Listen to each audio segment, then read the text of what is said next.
Hello, hello, beautiful people. Welcome back to my world of fragrance. It's 2020, guys. It's the year where anything is possible. We made it this far. I've switched up my look a little bit. I am just living life and buzzing off the energy of having a new year begin. I hope all of you had a wonderful beginning to your year, and I wanted to launch off this year by talking about Zoologist Perfume. So Zoologist released BE, I believe it was in November 2019. So this review is actually a long time coming. I was one of those people that ran into the store as soon as I heard that this fragrance had hit the shelves. And I think there's only one perfumery here in London that has BE, but I went there and sniffed it with my friend a while back.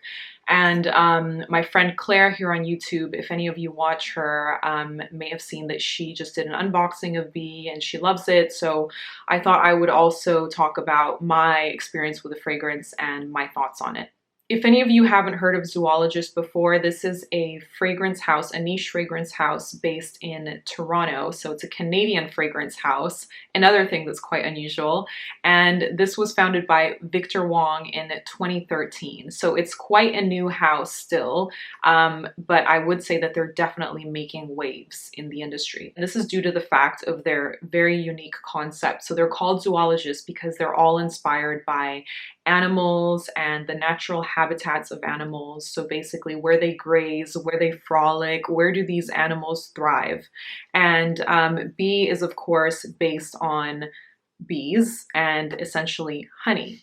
So BE comes in a 60 ml bottle like the other standard Zoologist bottles, and this costs $195. So it is on the pricey side for Zoologist. I think there's only one other fragrance in the line that costs this much, and that is Tyrannosaurus Rex.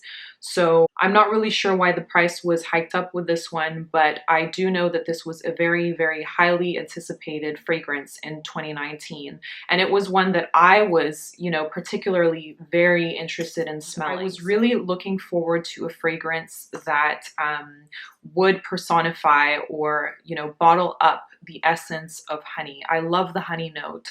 It's not a note that is usually used in a lot of fragrances out there, so it is a little bit unusual. So I thought that, okay, if anyone could get this right, it would be Zoologist. I had gone in and smelled all the other Zoologists, but I felt like I hadn't found my one, or I had, a couple that I felt that, okay, maybe they were full bottle worthy, but I heard that BE was coming, so I thought, okay, why don't I just wait and then smell BE, and that might be the one that I end up buying. So sadly, I can say that I did not end up buying BE. Overall, it was not a fragrance that worked for me, and I'm going to get into why. When you think of a bee in its natural habitat, you think of honey, right? Sweet, wonderful, golden, syrupy, liquidy honey. So in the initial blast of this fragrance, you do get the honey. I feel like the honey, not that there's a honey note in it, but the honey accord plays throughout the life of the fragrance. So you feel it from the beginning, you feel it all the way to the end. But this isn't the sort of honey that I was looking for. It's not a deep, rich, heavy, thick honey. I would say that it's more on the sweeter, vanillic, lighter, syrupy colored spectrum. So this is not like a deep woody honey that I feel that I was expecting.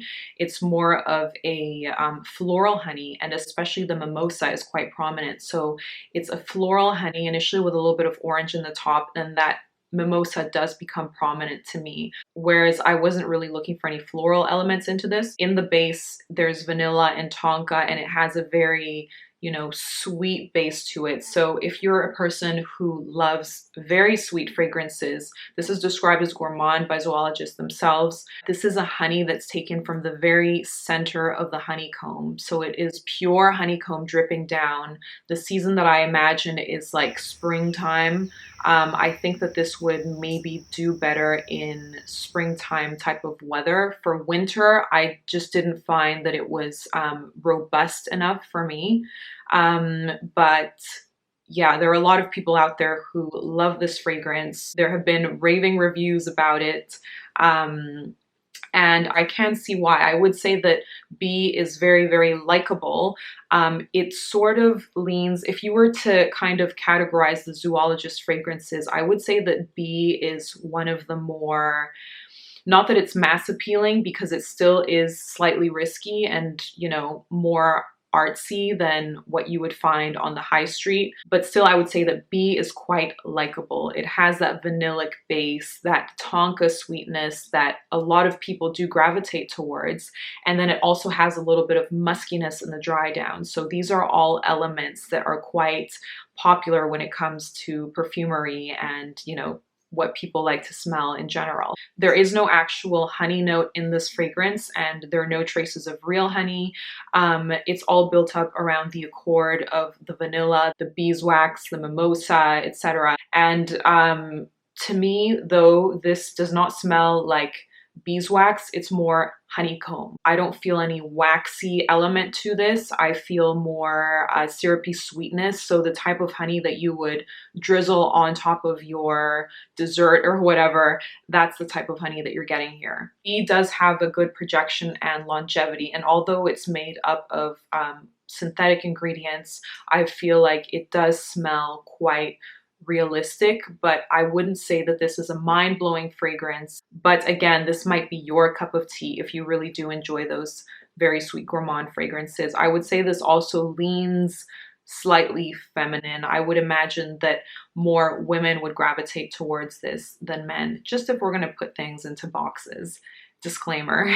So after smelling Bee and thinking, okay, interesting, but nothing more, I wasn't exactly like hooked on it or anything. So I thought, okay, I'm gonna purchase another Zoologist fragrance.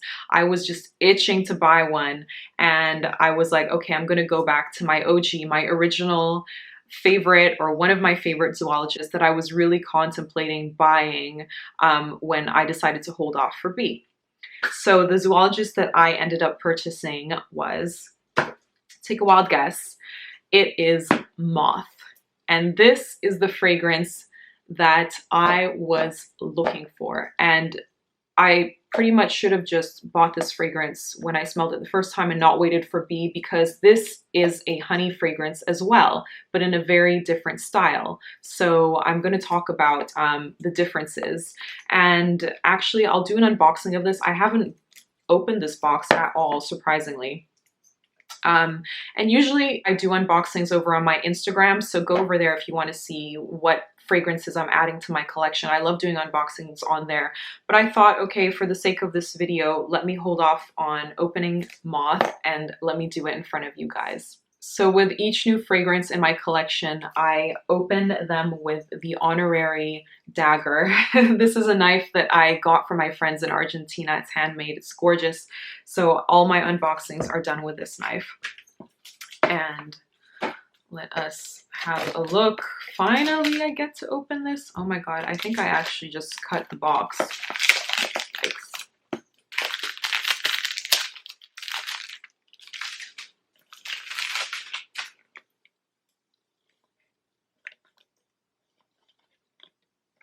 There we have it. Pretty box. The beautiful emblem that all of the Zoologist fragrances have. These are just such collectible items, you know, you want to have all of them. So it opens up with a magnetic clasp there on the side and opens up like this. Voila. Moth. It's so beautiful. This was created by Tomu Inaba, Japanese perfumer who also created other fragrances for zoologists. And there's just a description of the fragrance over here. When you take it out, it has that gold on the inside. Beautiful cap, leather around the cap there. Not sure if it's real leather or not, but anyways, heavy duty, heavy cap. We love that. And sits nicely on there. Will not fall off for the life of you. And let's have a first spray of Moth, shall we? So I like to spritz the air to check out the mist. Very fine, wonderful mist there.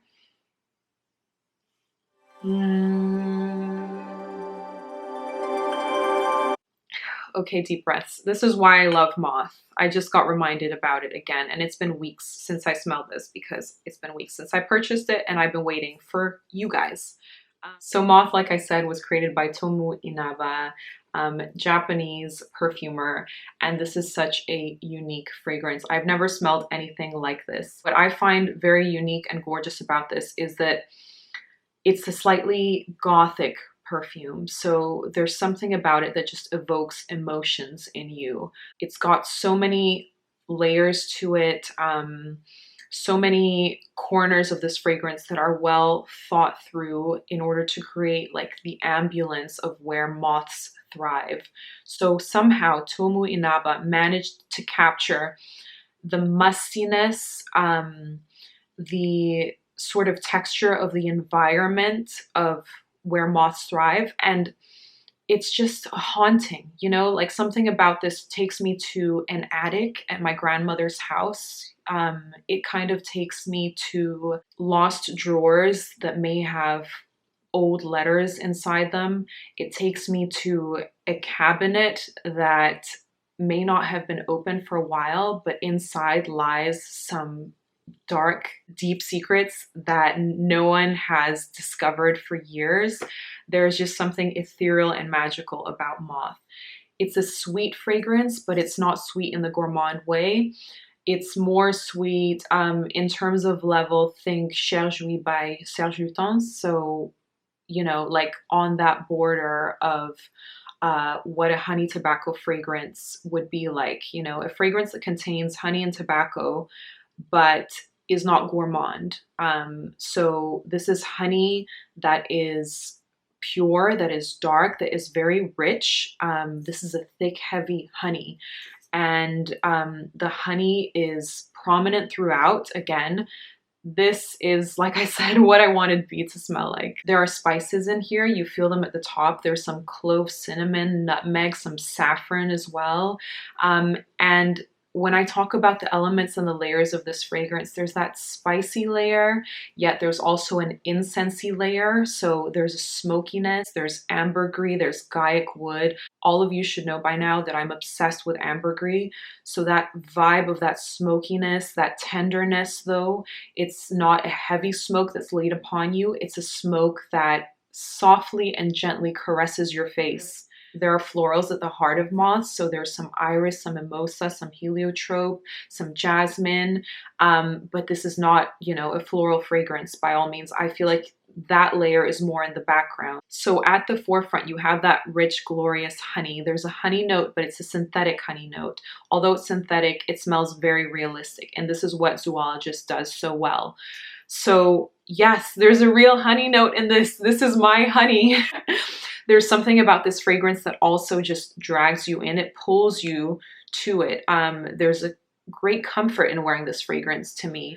Zoologist Moth just really needs to be experienced for itself. This is a unique narrative. This is a narrative. I wouldn't say that this is for everyone though, and I'm not the type of person who is here to talk about what is for everyone. I'm here to talk about the unique. I'm here to find things that I feel are worth talking about. Moth is not going to be everybody's cup of tea. People around me do not necessarily love it, but the important thing is that I love it. And definitely check out Moth if you get the chance, at least to experience. Like I said before, if you are the person who loves the syrupy sweet honey, the somewhat realistic floral honey, the light honey that you drizzle on top of dessert, if you want to smell like honeycomb, like you want to be taken a bite out of, then go for Bee by Zoologist. And if you are a person that gravitates towards deeper fragrances that are a bit more rich and profound and not necessarily conventionally liked or like conventionally beautiful, but beautiful in the sense that they need to be unwrapped and unpacked and experienced, then what you want to go for is Moth, or what you want to at least try is Moth. I never condone blind buying, so I wouldn't say you should blind buy anything. I've kind of made a rule for myself not to blind buy at all, but I might change that for the sake of this channel, because I do realize that I may not have access to everything that you guys would want to know about. But if you can, do sample both of these fragrances and the rest of the Zoologist line. I feel like everything from that line needs to be experienced, whether it's wearable or not. And if you've clicked on this video, you probably aren't even a person who is, you know, super interested in what the crowd thinks anyway. So I would say, yes, go out there and smell Zoologist, and big shout out to them. Thank you for releasing things that are so interesting and for making my fragrance journey so fun. You know, it's houses that make it so fun. Thank you so much for watching this video. As always, please leave your comments down below. Let me know what you think about this. Have you tried Bee? Have you tried Moth? What do you think about Zoologist in general? Wow, I have so many questions for all of you. Thank you as always for supporting me and this channel. And if you want to get more in touch with me, then go over to my Instagram. I'm more like responsive. You can send me messages on there and I'll gladly respond to you, given that I have the time. I love this whole interaction thing. So let's keep it a two-way street, and I will see you all next time for my next review.